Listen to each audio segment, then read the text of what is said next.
The room was small, a queen bed, a desk, a TV mounted on the wall, but it was clean and it was his. $39 a night for the weekly rate. He'd paid for the whole week up front in cash. It was nearly midnight before he could bring himself to open his laptop. The divorce decree was there in his spam folder, along with dozens of other emails he'd never seen, never read, never responded to. Annie's attorney, Morrison and Associates, had been thorough. Maybe too thorough. Every email was formatted identically. The same legal footer. The same case number, O'Neill vs. O'Neill. Case number FL 2023-8847. The same coldly official tone. All of them sent from the same email address, legal@morrisonassociateslaw.com. Something about that bugged Randall. He'd worked with enough attorneys in his engineering career to know that law firms usually personalize their correspondence. Different attorneys had different styles, different signatures, different approaches, but these emails were all identical. Like they'd been generated from a template, like someone had created them all at once and scheduled them to send at different times. He called Hassan back. It was 8 in the morning in Dubai, which meant his former colleague would be at the construction site already, wearing his yellow safety vest and barking orders at the crew in a mixture of English and Arabic. "Hassan, I need you to check something for me," Randall said. "The divorce papers Annie's attorney sent through the company email system. Is there any way to verify when they were actually delivered versus when they claim they were delivered?"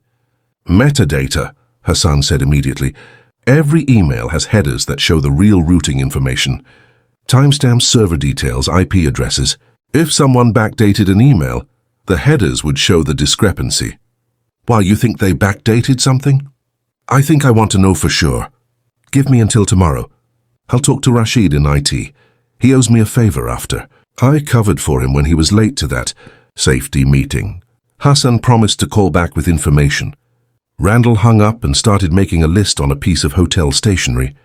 Everything he knew, everything he suspected, everything that didn't add up. 1. Divorce finalized 8 months ago, March 2024. 2. Jesse and Annie together for 3 years, started 2021. 3. Mortgage paid off 2 years ago, October 2022. 4. Payments continued from Randall's account. 1-800 month x 24 months, proof, 43,200. Annie sold his car without his knowledge, approximately 2022. House appraised at $480,000 last month. All divorce notification emails formatted identically. Jesse is both Annie's attorney and her boyfriend. That last point stuck out. There was something unethical about that, wasn't there? An attorney wasn't supposed to have romantic relationships with their clients during active cases. It was a conflict of interest. It compromised their professional judgment. Randall made a note to ask David Okonkwo about it. The property appraisal bothered him too. $480,000 seemed high for the neighborhood. Randall pulled up his laptop and started researching. He found Zillow, Redfin, real estate databases. The house next door to his had sold 3 months ago for $425,000. 2 houses down had gone for $415,000. Another house on the same street, slightly larger than his, had sold for $442,000. The market was good. Riverside, California, had appreciated nicely over the past few years, but not $480,000 good. Not for a 2,200 square foot colonial in a neighborhood. That was nice but not luxurious. Convenient but not prestigious. Who had done the appraisal? Randall dug through the divorce documents until he found the property valuation report. There it was, stamped and official-looking. Morrison Property Valuation Services, LLC, Independent Real Estate Appraisal. Morrison, the same last name as Jesse. Son of a bitch, Randall whispered to the empty hotel room. He spent the rest of the night researching. Google became his best friend. Jesse Morrison, age 42, senior partner at Morrison & Associates, law firm. Graduated from UCLA Law School in 2008, specialized in family law and property disputes. Licensed in California since 2009. Also happened to own Morrison Property Valuation Services through an LLC registered in 2019. Also happened to have a somewhat checkered history when you dug deep enough. Randall found a complaint filed with the California State Bar 3 years ago, allegation, conflict of interest in a divorce case. The complaint had been dismissed due to insufficient evidence. But the details were interesting. A man named Robert O'Neill, no relation, had accused Jesse of having an inappropriate relationship with his wife during their divorce proceedings and then profiting from the property settlement. The complaint alleged that Jesse had overvalued the marital home, forcing Robert to buy out his wife at an inflated price, and that Jesse had moved in with the wife immediately. After the divorce was finalized, there was a Yelp review from the same time period, written by someone with the username Robert C., 1979. This guy is a snake. He stole my wife and my house. Used his position as her attorney to manipulate the situation. Avoid at all costs. The review had been flagged as inappropriate and removed, but Randall found it cached on an Internet Archive site. He screenshot it, saved it, added it to his growing file of evidence. At 7 o'clock the next morning, Randall called the number Hassan had given him. David Okonkwo answered on the second ring, sounding alert despite the early hour. Hassan said you'd be calling. He told me about your situation. I'm intrigued. Intrigued enough to take the case. I don't take cases I can't win, David said. His voice was confident, measured, the voice of someone who knew exactly what he was doing. Come to my office at noon. Bring every document you have. And Randall, if what Hassan told me is true, you might have more than just a property dispute here. You might have fraud, embezzlement, professional misconduct. This could get very interesting. David's office was in a renovated industrial building in downtown Riverside, all exposed brick and floor-to-ceiling windows overlooking the city. The waiting area had modern furniture and legal. Journals neatly arranged on a coffee table. A young receptionist with purple hair and a nose ring greeted Randall and told him Mr. Okonkwo would be right out. David Okonkwo emerged 2 minutes later. He was younger than Randall expected, maybe early 30s, dressed in a sharp charcoal suit that fit perfectly. He was tall, maybe 6'1", with dark skin, short hair, and intelligent eyes that seemed to catalog everything in a second. His handshake was firm, professional. Mr. O'Neill, come on back. His office was organized chaos. Law books lined the shelves, files were stacked on the desk, and a large whiteboard was covered in notes and diagrams. 2 computer monitors glowed, displaying legal documents and property records. David gestured to a leather chair across from his desk. Sit, tell me everything. Don't leave anything out, even if you think it's not important. Randall talked for 45 minutes straight. He started with leaving for Dubai 10 years ago. The gradual breakdown of communication with Annie, coming home to find her with Jesse Morrison. The divorce he'd never known about. The property appraisal that seemed too high. He showed David the emails he'd found in his spam folder. The bank statements showing the continued mortgage payments. The property records he'd researched online. David took notes on a yellow legal pad, occasionally asking a clarifying question. When Randall finished, David leaned back in his chair and steepled his fingers. Okay, let's break this down. You've potentially got several things happening here. Several. First, the divorce itself. California allows for default divorce when one party doesn't respond. But there are procedures that must be followed exactly. If those procedures weren't followed correctly, the divorce could be invalidated. Second, the mortgage payments. If Annie knew the mortgage was paid off and didn't inform you that your automatic payments were going into her personal account, that's fraud. That's theft. Third, the property appraisal. If Jesse overvalued the property to force a higher buyout payment, and he used his own appraisal company to do it, that's another fraud. And fourth, Jesse's relationship with Annie during the divorce proceedings. That's a massive ethical violation for an attorney. So what can we do? Let me make a call first, David said, pulling something up on his computer. I have a contact at the county records office. He dialed from his desk phone and put it on speaker. Jennifer, it's David Okonkwo. I need you to pull records on a loan account for me. Sure thing, David. What's the account number? David looked at Randall, who rattled off the numbers from his bank statement. Jennifer put them on hold. Music played for 3 minutes. Then she came back on the line. Okay, I've got it. Mortgage account for 2247 Maple Ridge Drive, Riverside. Original loan amount, $310,000 in 2017. Satisfied in full in October 2022 with a lump sum ASA. Payment of $280,000. That was the remaining balance at the time. Who made the payment? David asked. Let me check. It came from an LLC, Morrison Holdings. LLC. Registered agent is a Jesse L. Morrison. David's eyebrows went up. He glanced at Randall, then back at the phone. And after the mortgage was satisfied, what happened to the account? Looks like it was converted to a regular checking account. Name on the account changed to Annie M. O'Neill, sole owner. Wait, that's weird. What's weird? The automatic payment setup wasn't cancelled. It's still active. Pulling funds from, looks like an international account. Dubai, United Arab Emirates. The payments are still coming in monthly. $1,800 each. So someone's been depositing money into Annie O'Neill's personal account for the last 2 years. That's what it looks like. The deposits are still happening.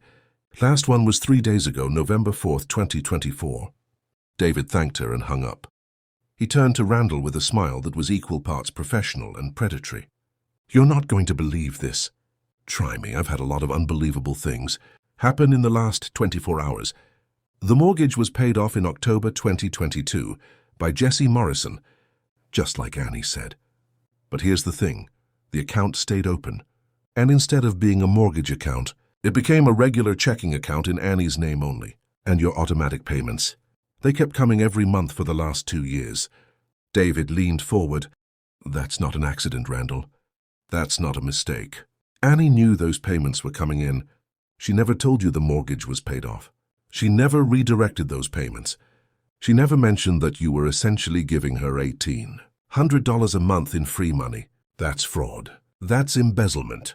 That's a dozen different civil violations and at least 2 criminal ones. Randall felt something cold and sharp settle in his stomach. She's been stealing from me. Technically, you've been making unauthorized deposits into her account, David said. But the fact that she never told you the mortgage was paid off, never redirected those payments, never mentioned that you were giving her free money. Every month, that's fraud by omission. And the fact that Jesse knew about it, because he had to have known he's her attorney, and her boyfriend, that makes him complicit. An accessory. What can we do? David's smile widened. We can do a lot, Randall. But first, I need you to tell me something honestly. Do you want your house back, or do you want revenge? I want what's fair. That's not what I asked. Randall thought about Annie's face when he'd walked into that bedroom.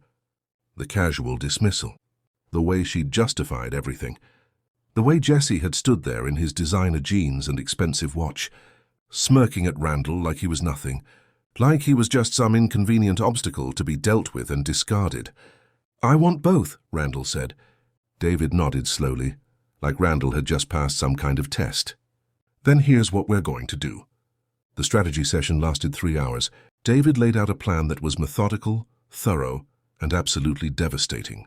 First, they would file an emergency motion to freeze all assets related to the divorce settlement. Second, they would submit the bank records, showing the continued mortgage, payments as evidence of fraud.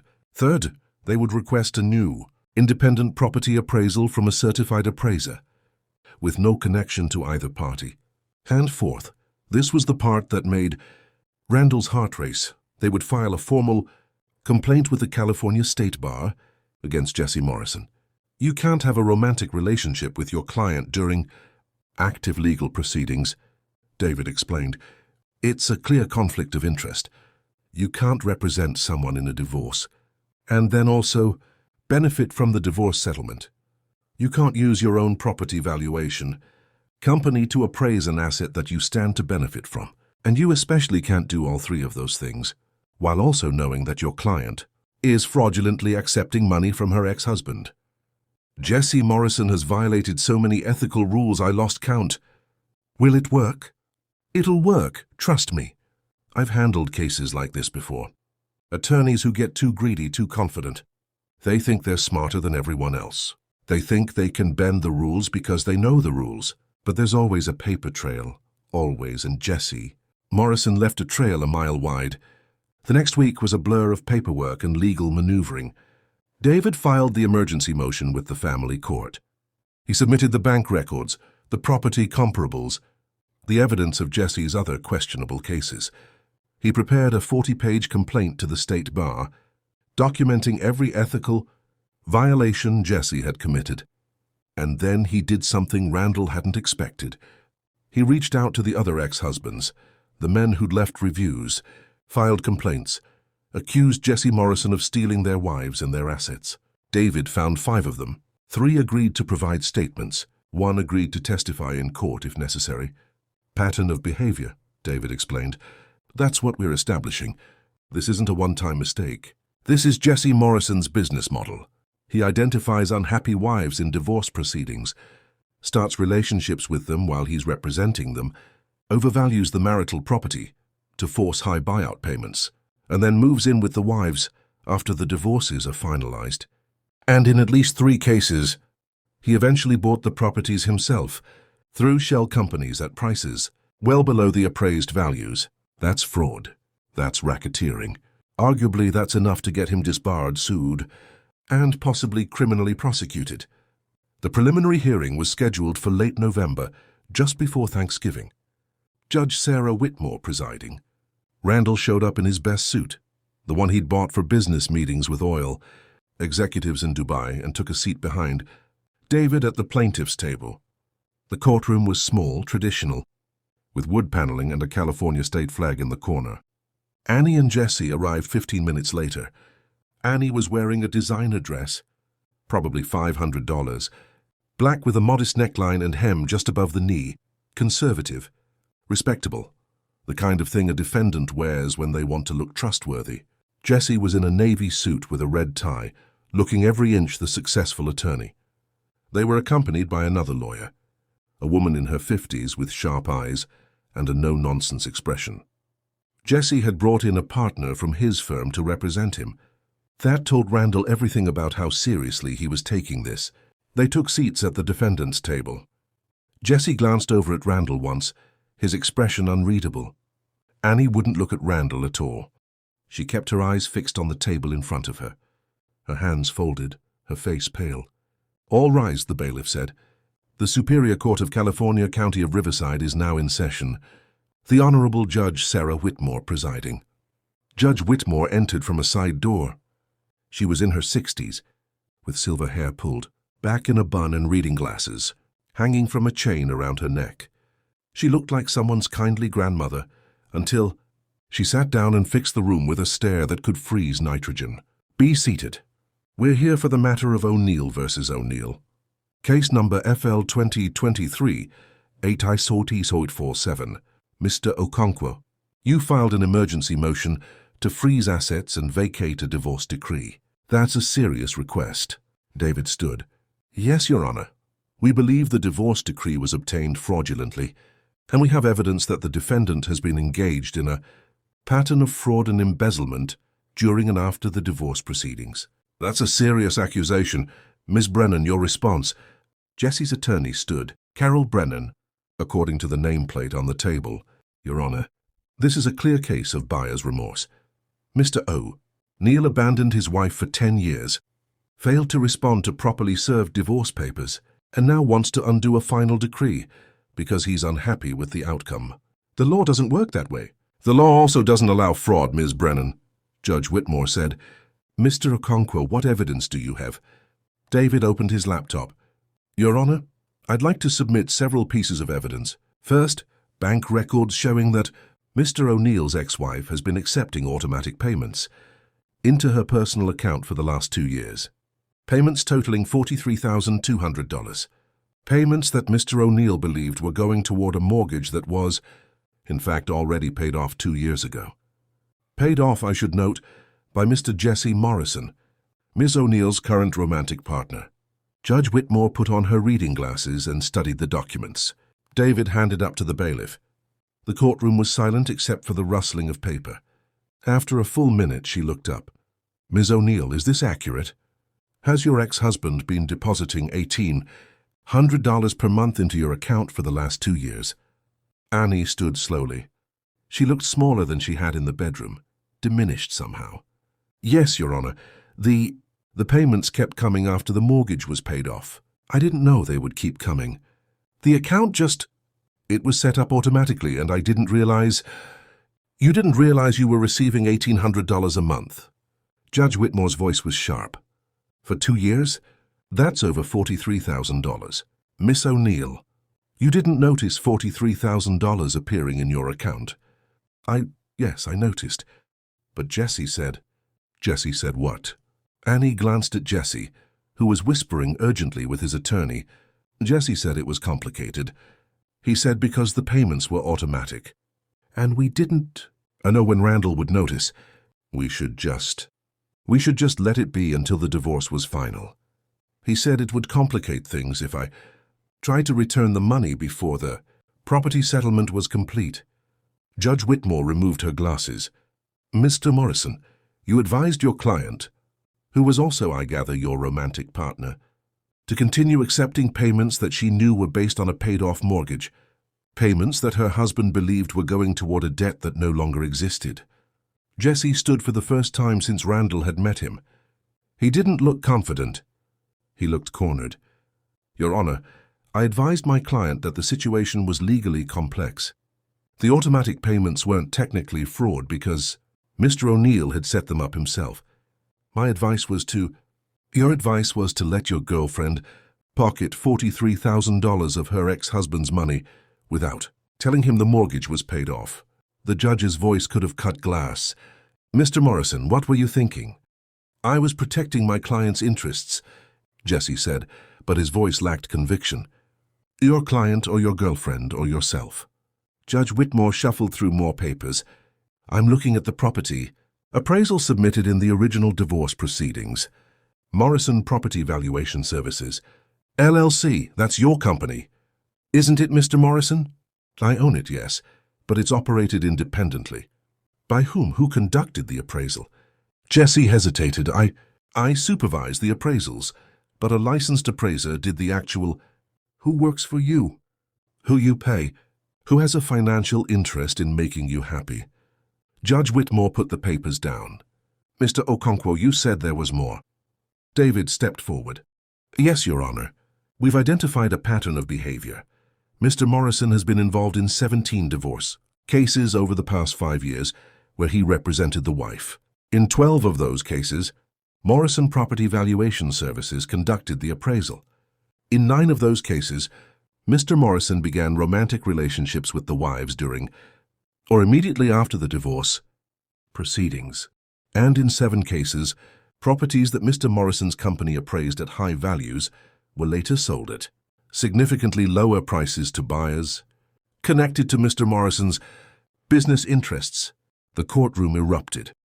Carol Brennan was on her feet, objecting. Annie was crying. Jesse was pale, his jaw clenched. Judge Whitmore banged her gavel once sharply.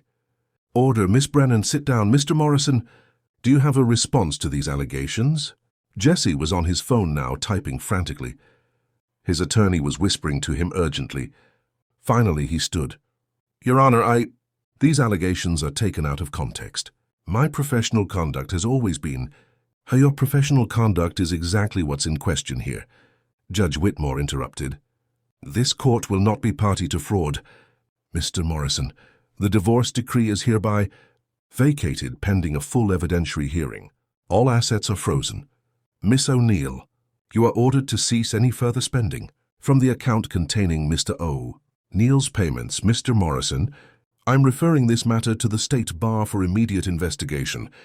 And if I find out that you've engaged in a pattern of defrauding clients and ex-husbands, I will personally ensure that you never practice law in this state again. Your Honor, Carol Brennan tried again. Your client has a lot of explaining to do, Ms. Brennan. This hearing is adjourned. We'll reconvene in 30 days for a full review of all financial transactions. Related to this, marriage and divorce. Mr. O'Neill, you're free to return to your home. Ms. O'Neill, you have 72 hours to vacate the property. Bailiff, next case. The gavel came down. It was over. Randall sat back in his chair, barely able to process what had just happened. He felt David's hand on his shoulder, a brief squeeze of congratulations. Across the aisle, Annie was sobbing into her hands. Jesse was on his phone calling someone. Probably another attorney, his face flushed with anger and fear. But Randall didn't feel triumphant. He felt empty, hollow. He'd won, but it felt like losing. Because the marriage was still over. The trust was still broken. The life he'd imagined was still gone. Still, justice had been served. And sometimes that had to be enough. That evening, Randall sat in his hotel room and stared at his phone. There were 17 missed calls from Annie, 12 text messages. The texts had started apologetic and devolved into desperate. "Please call me Randall. I'm so sorry. I didn't know what Jesse was doing. He said everything was legal. Please, I need to talk to you. Where am I supposed to go? I have nowhere to go." Randall didn't respond. Not yet. He needed time to think, to process everything that had happened. His phone rang again. He almost didn't answer, but the caller ID showed Hassan's number. "Randall!" "Habibi, I've got the information you wanted." Rashid pulled the email metadata. The divorce notification emails, the ones Annie's attorney supposedly sent you, they're backdated. All of them. The metadata shows they were all created on the same day, October 15th of last year, but they were sent out over a period of several weeks with timestamps that made it look like they'd been sent on different dates. Hassan's voice was grim. "That's illegal, Randall. Very illegal. It means Annie and her lawyer were planning the divorce. Strategy before she even filed. They created a paper trail to make it look like they'd done everything properly. But they were really just trying to stack the deck. They knew you wouldn't see the emails because of your spam filter, and they deliberately spaced them out to make it look legitimate. Hassan, you're a lifesaver. Just don't get married again without a prenup." "Yeah." Randall called David immediately and relayed the information. David was quiet for a long moment. "This changes things. This isn't just sloppy legal work. This is premeditation. This is conspiracy. Randall, with this evidence, we can go after Jesse criminally. We're talking wire fraud, possibly racketeering under RICO statutes." "I don't want him in prison," Randall said, surprising himself. "I just want what's fair." Fair would be him losing his license and paying restitution. But fair might also include some jail time. He's done this to multiple people, Randall. You're not his first victim. If you don't stop him, he'll do it again to someone else. Randall thought about the other ex-husbands David had found. Men who'd lost their homes, their savings, their families. Men who'd been manipulated by someone they trusted to help them through one of the hardest times in their lives. "Do what you think is right," Randall finally said. "I trust your judgment." David filed the expanded complaint the next morning. Not just against Jesse Morrison personally, but against his law firm, his property valuation company, and the LLC he'd used to buy undervalued properties. The complaint was 53 pages long and included statements from 4 of the ex-husbands, the email metadata from Hassan, and a forensic analysis of Jesse's business dealings over the past 5 years. The California State Bar launched a formal investigation that afternoon. The district attorney's office opened a criminal investigation 2 days later. And 1 week after that, the local news ran a story. Prominent Riverside attorney under investigation for multi-year fraud scheme. The story went semi-viral. Not national news, but it made the rounds on legal blogs and Reddit. People started coming forward with their own stories about Jesse Morrison, more ex-husbands, to a few ex-wives who'd realized after the fact that they'd been manipulated. Even some current clients who suddenly had questions about their case strategies. A statement was released saying that Jesse had been placed on administrative leave pending the investigation. Within a week, his name was removed from the firm's website. Within 2 weeks, the firm quietly changed its name to Brennan and Associates. Jesse Morrison's carefully constructed life was falling apart in real time. Annie called Randall again. He answered this time.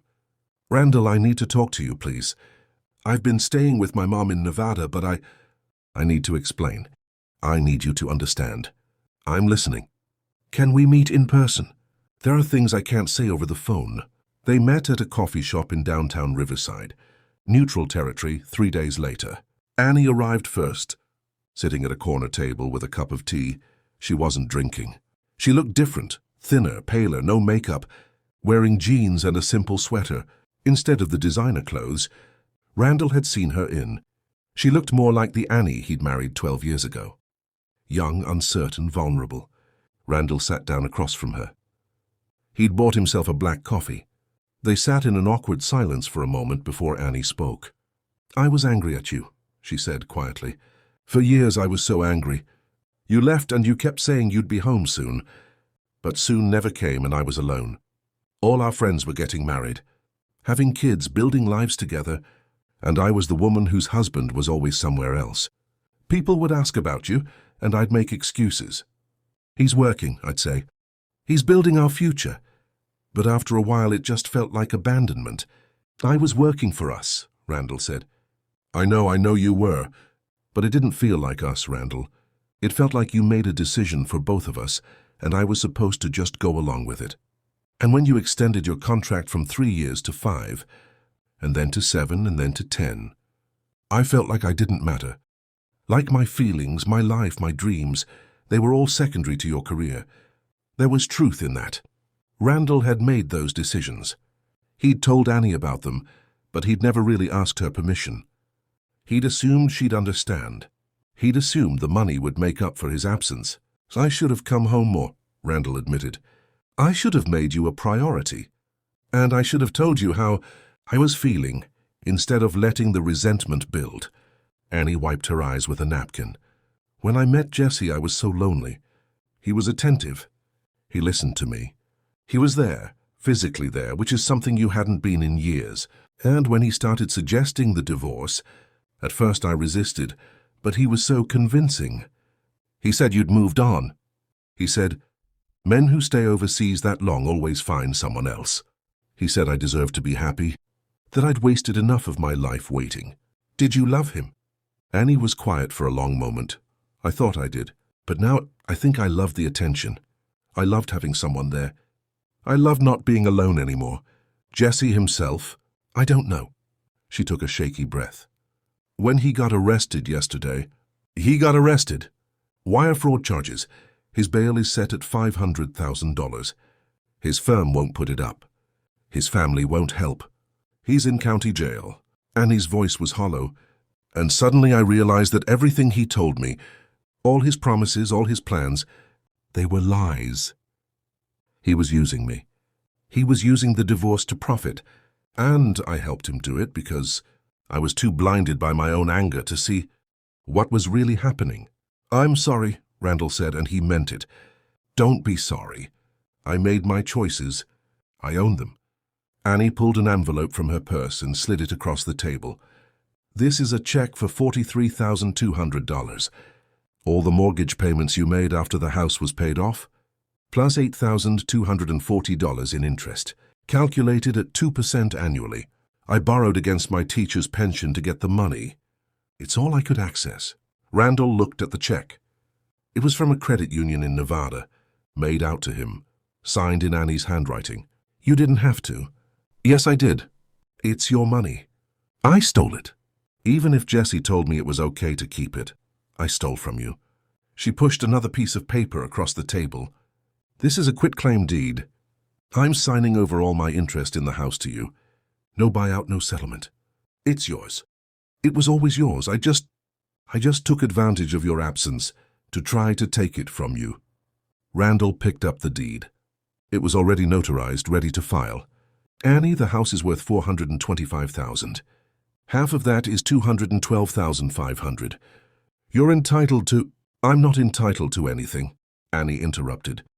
"I forfeited any claim to that house when I let another man move in. When I let him pay off the mortgage and then pretended like it was mine. When I accepted your money for 2 years without telling you the truth. I don't want your money, Randall. I just want to make this right. As right as I can, anyway." "What will you do?" "I have my teaching job in Nevada. It pays okay. Not great, but okay. I have a small apartment. I'm in therapy, real therapy this time, with a licensed psychologist who's not trying to sleep with me. I'm working on figuring out who I am when I'm not angry. When I'm not dependent on someone else. When I'm not looking for someone to fill the holes in my life." She managed a weak smile. "Turns out I'm kind of a mess, but I'm working on it. I'm glad." They sat in silence for a moment. The coffee shop was busy around them, people typing on laptops, having meetings, living their normal lives, while Randall and Annie tried to figure out how to untangle 12 years of marriage and 3 years of lies. "I destroyed us," Annie said finally. "I destroyed what we had because I was angry and lonely and selfish. And I'm sorry. I'm so sorry, Randall. You deserved better than what I did to you." "I deserved better communication," Randall corrected gently. "And you deserved a husband who was actually present. We both made mistakes. Your mistake was working too much. Mine was having an affair and trying to steal your house." When you put it that way, they both laughed. A brief moment of dark humor in the wreckage of their marriage.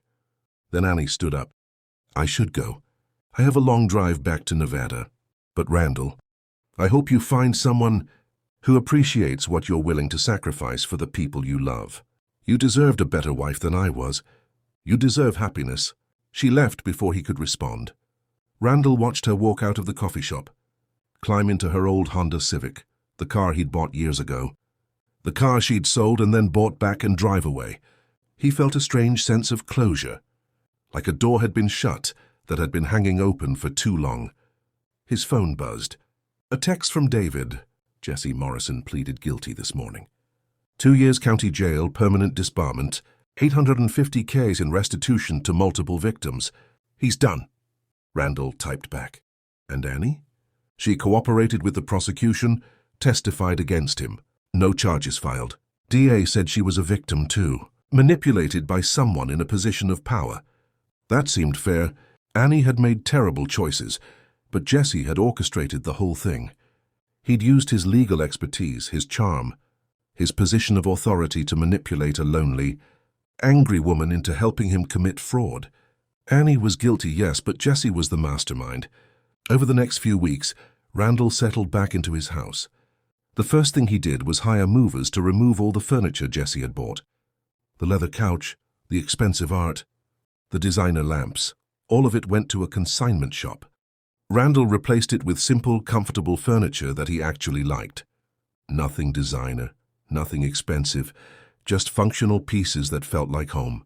He sold the Mercedes-Benz that Jesse had bought for Annie and bought himself, a new Toyota Camry, reliable, practical, paid in cash. He took David's advice and started the property inspection business. O'Neill Home Inspections, LLC.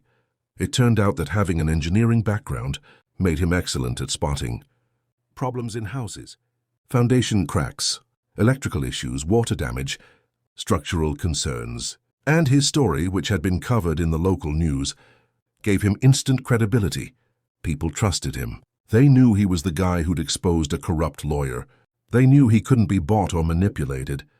Within 3 months, he had more business than he could handle alone. He hired 2 assistant inspectors, one a recent engineering graduate, the other a contractor with 30 years of experience. Within 6 months, he'd opened a second office in San Diego. Within a year, O'Neill Home Inspections was one of the most respected firms in Southern California. The work was satisfying in a way that his overseas engineering projects had never been. He was helping people make informed decisions about the biggest purchases of their lives. He was protecting families from predatory sellers and bad deals. He was making a real tangible difference. And he was home every night, sleeping in his own bed. Annie kept sending her payments, $500 a month, just like she'd promised. Even though he'd told her it wasn't necessary, he deposited the payments into a savings account and didn't touch them. He figured he'd give the money back to her eventually. Maybe when she'd paid off half of what she owed, she was trying to make amends. He could respect that. They exchanged occasional emails, brief updates on their lives. She was doing well in Nevada. Therapy was helping. She'd joined a support group for people who'd been manipulated by narcissists. She was learning to trust her own judgment again, to recognize red flags, to set boundaries. Randall didn't respond to most of her emails, but he read them. And sometimes late at night, he found himself typing responses he never sent. Things like, "I'm glad you're doing better," or "You deserve happiness," or "I forgive you." He never sent those messages. Maybe he would someday. Maybe he wouldn't. Forgiveness was complicated and he wasn't ready yet. One afternoon in March, exactly 1 year after the divorce had been finalized, exactly 2 years since, Randall had walked into his house and found his life in ruins. David called him.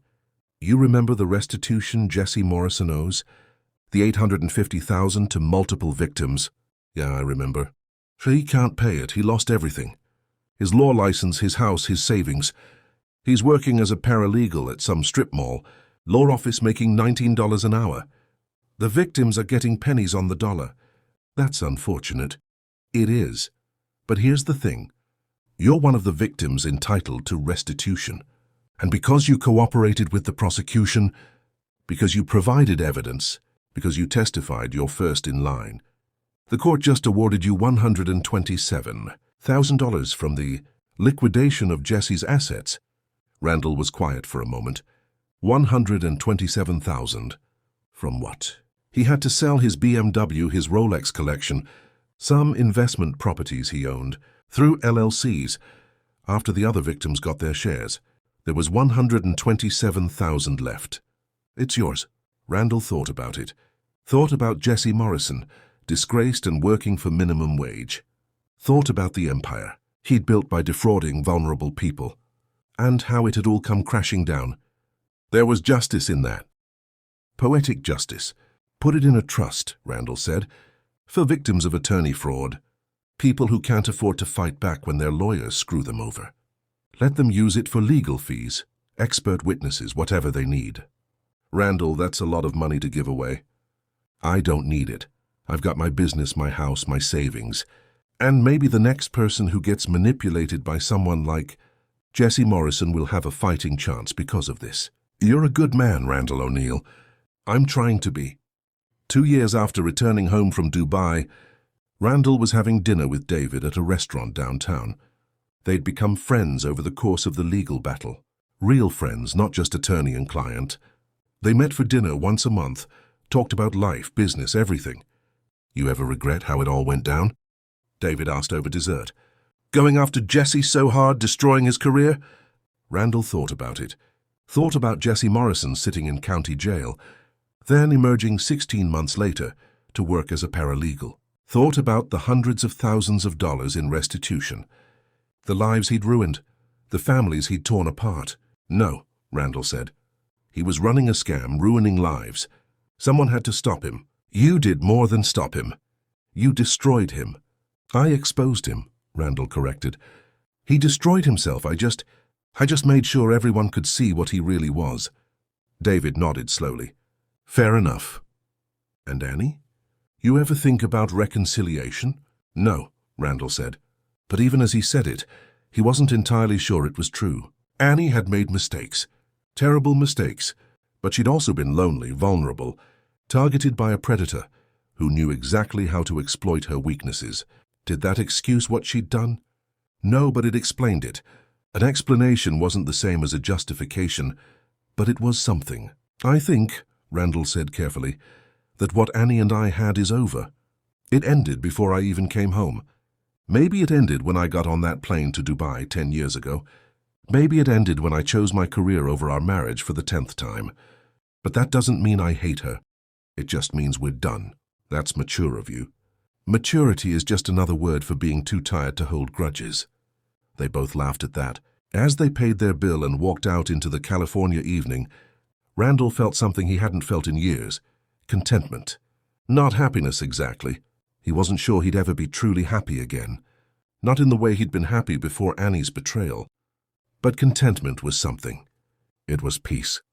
It was waking up in the morning and not dreading the day ahead. It was enough. 3 years to the day after he'd come home from Dubai, Randall got an envelope in the mail. Inside was a check for $6,000, the final payment from Annie, bringing her total repayment to $51,200, more than the original $43,200 she'd taken. And a letter written on simple notebook paper. "Randall, this is the last payment. I've paid back everything I owe you, plus extra for the pain I caused. I know money doesn't fix what I did, but I wanted you to know I kept my word. Every single month, even when it was hard, I made the payment. I'm getting remarried. His name is Tom Reeves. He's a history teacher at my school. We've been dating for a year and took our time getting to know each other. We're both in therapy, together and separately, because I refuse to make the same mistakes twice. He's kind and patient and nothing like Jesse. He knows everything about what I did, and he's chosen to love me anyway. I don't deserve him, but I'm going to spend the rest of my life trying to. I wanted you to hear it from me first, not from some random email or Facebook post. I don't expect you to be happy for me. I don't expect forgiveness or friendship or anything from you. But I wanted you to know that the therapy helped. The work I did on myself helped. And in some strange way, what you did, exposing Jesse, holding me accountable, refusing to let me get away with fraud, that helped too. You could have just let me keep the money and walked away. You could have gotten your revenge and left me destroyed. But you didn't. You held me accountable, yes, but you also showed me mercy.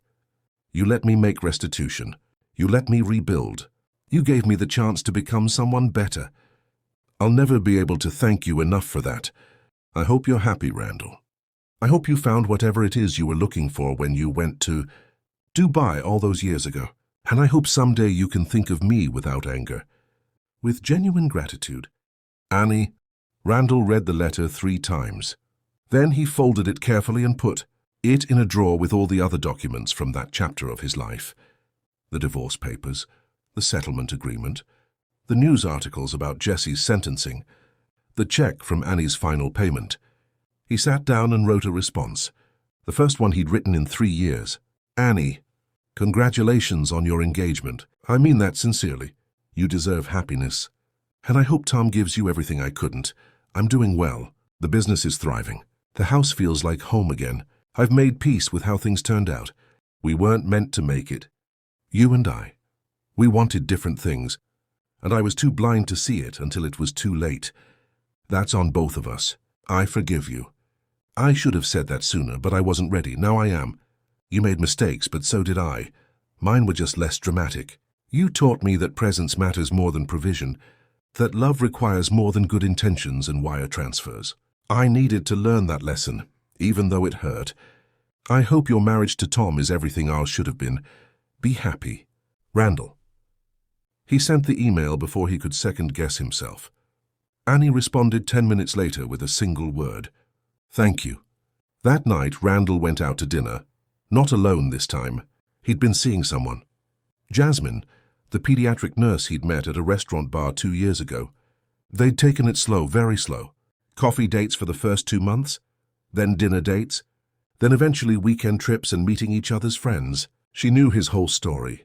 He'd told her everything on their 5th date. Figured she deserved to know what kind of baggage she was signing up for. She'd listened without judgment and then said, "We've all got baggage. The question is whether you've learned from it." He thought he had. He made time for her. He was present, engaged, attentive. He didn't make promises he couldn't keep. He didn't let work consume him. He showed up. And tonight, sitting across from her at a nice restaurant, holding her hand across the table, Randall realized something. He was happy. Not content, not at peace. Actually genuinely happy. "What are you smiling about?" Jasmine asked. "Just thinking about how things turned out." "Good thoughts?" "Yeah, good thoughts. Sometimes the best revenge isn't revenge at all. It's letting people face the consequences of their own actions while you move forward with your life. Sometimes justice means holding people accountable without destroying them. Sometimes forgiveness means letting go of anger, even when the hurt remains." Randall had learned all of that the hard way. He'd learned that you can't spend 10 years building a future with someone who isn't there. That presence matters more than provision. That love requires more than money and good intentions. It requires time, attention, showing up for the hard moments. He'd also learned that betrayal doesn't have to break you, that you can survive the worst day of your life and come out stronger. That happiness is possible even after everything falls apart. Would he do things differently if he could go back? Yes, he would have come home more often. He would have checked his email more carefully. He would have realized that a marriage can't survive on video calls and wire transfers. He would have chosen Annie over his career, at least sometimes, but he couldn't go back. None of us can. We can only move forward with the wisdom we've gained from our mistakes. Randall O'Neill had lost his wife, lost 2 years to legal battles, lost the future he'd imagined for himself. But he'd gained something. Too, self-respect, a successful business, real love with someone who valued him, and the knowledge that he could survive betrayal and come out whole on the other side. That was worth more than any house, more than any marriage built on absence and resentment, more than any amount of money sitting in a Dubai bank account. It was worth everything. If this story resonated with you, if you felt Randall's shock, his pain, or his quiet triumph, then let me know in the comments below. Tell me what you would have done, or what lesson stayed with you the longest. And if you want more stories like this, tales of betrayal, justice, and hard-won redemption, then make sure to subscribe and hit that notification bell. New chapters arrive every week, and each one is crafted to pull you in from the very first line. Thank you for reading. Until next time.